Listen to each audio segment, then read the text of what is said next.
Last September, we checked a big trip off of our bucket list and we cruised to Alaska. So today, we're going to tell you the good, the bad, and the ugly about Alaska cruising.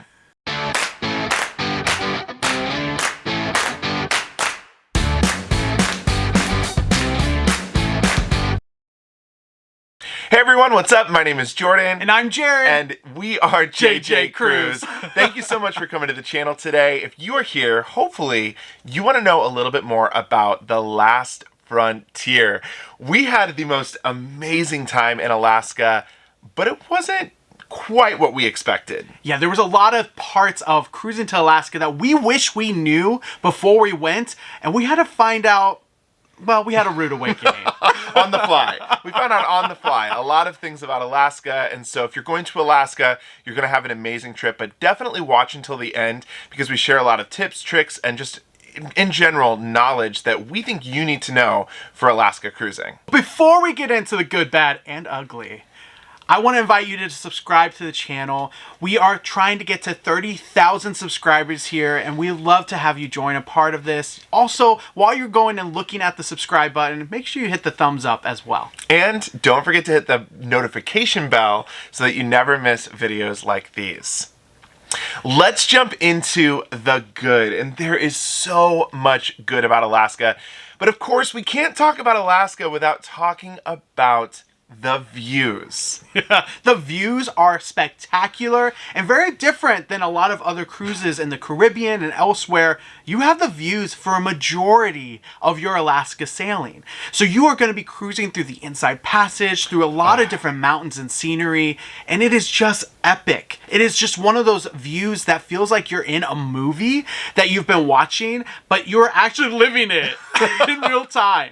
They're views that you're not going to get anywhere else. We actually felt like we used our balcony on this cruise more than we've ever been on a balcony before. We spent a majority of our mornings just sitting on the balcony, wrapped up in blankets, drinking some coffee as we would sail past some of the biggest mountains I've ever seen in my life. I even remember sitting on the balcony and listening to waterfalls that we could hear off of the balcony. I mean, you are truly engulfed and ingrained in nature, and it's a very, very magical experience. Moving on to the wildlife. This is something that I love. Part of the wildlife that I want to mention is the fact that you have a chance at seeing whales. Now, of course, whales are not guaranteed no matter what. You can go on a whale watching tour with some of the best guides and still not see whales. But we were so fortunate to see whales from our cruise ship. The captain made us aware of it. You had to be up early in the morning to see it, but it was epic, and we actually captured it all on Instagram. So if you want to check it out, get a taste of what it's like to whale watch on your cruise ship, go to our Instagram channel. It's @CruiseWithJJ, and you can see our live from there. But we didn't just see whales. We saw so many other types of animals, and at these ports, there's a lot of opportunities to see eagles at bird sanctuaries. There was a bear habitat where you could go and see bear.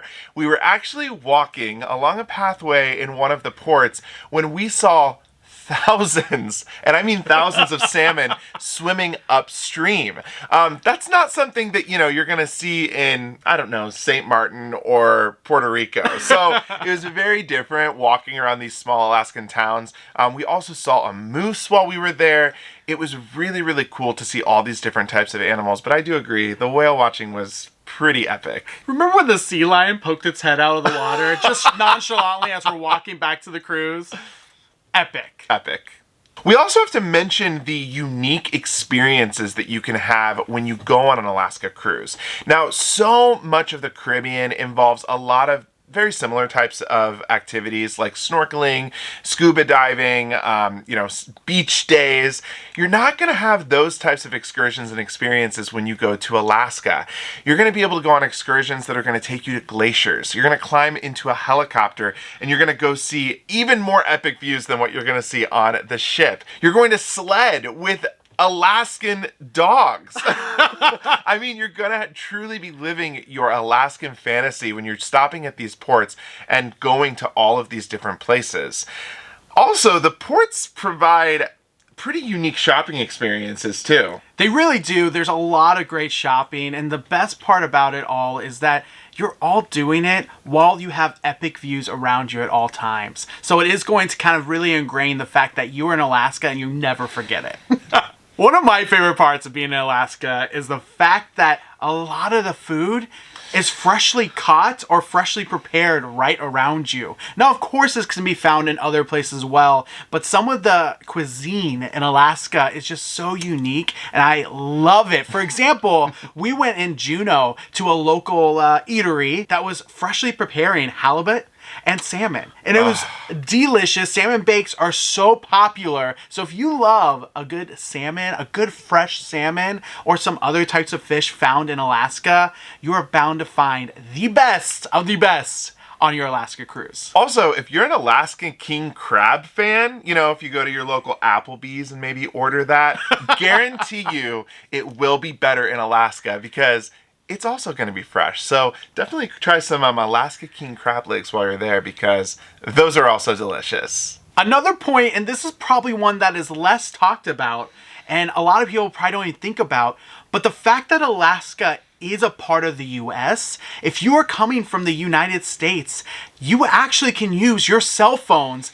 Unlike a lot of places overseas or in the Caribbean, it is a part of your US cellular plan, and that is something that is fantastic when you are trying to live all of these moments on social media with people back at home, sharing all these epic views.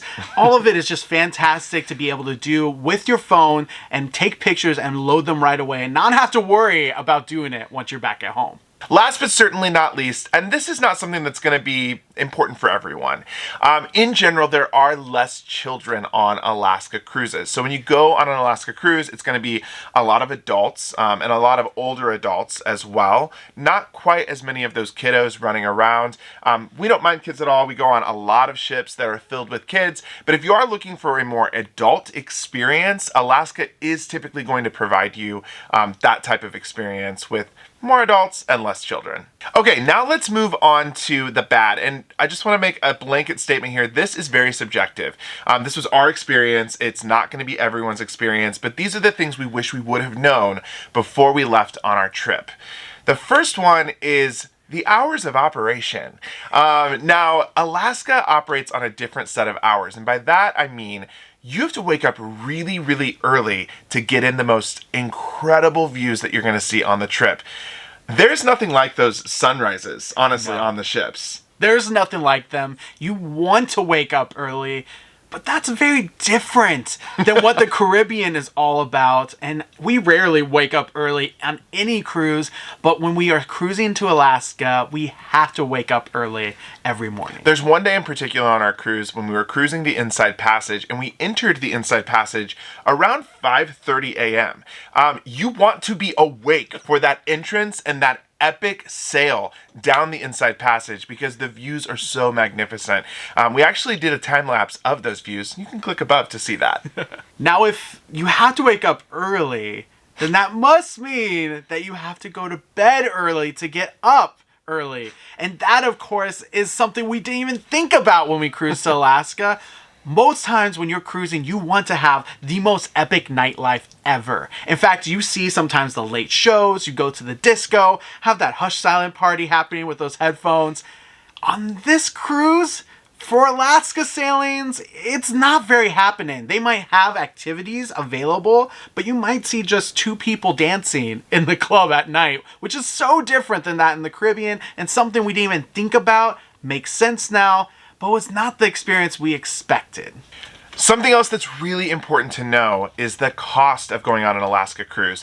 Things are just more expensive. And I'm specifically talking about stuff off the ship, those land adventures.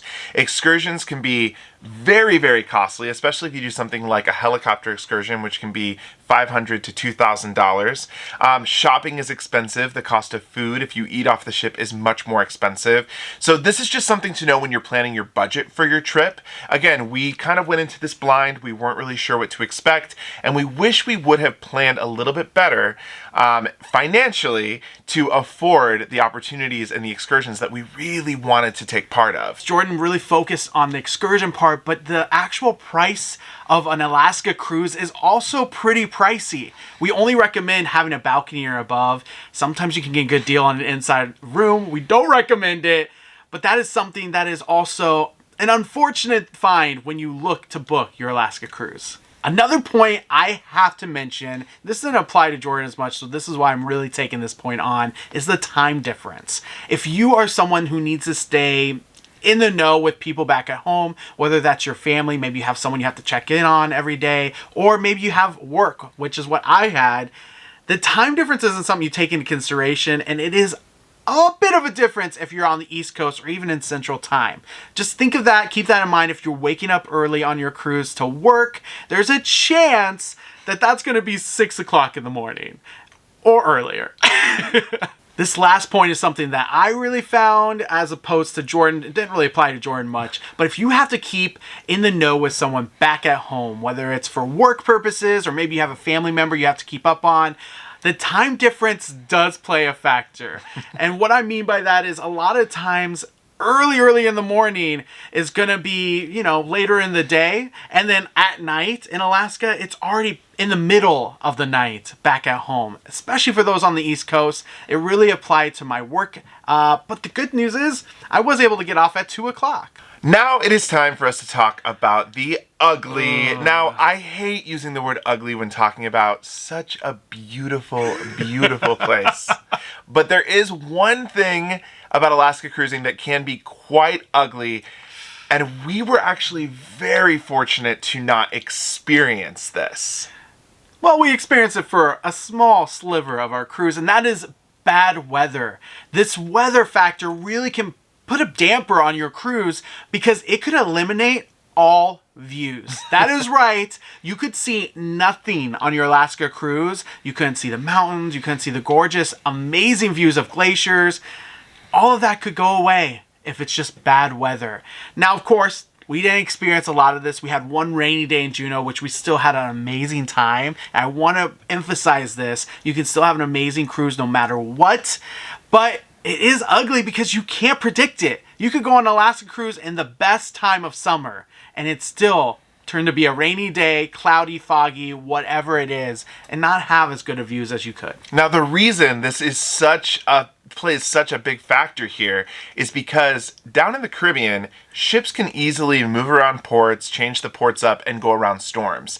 In Alaska, you are going through tiny slivers of land, and the ships can't just maneuver around storms if they're there.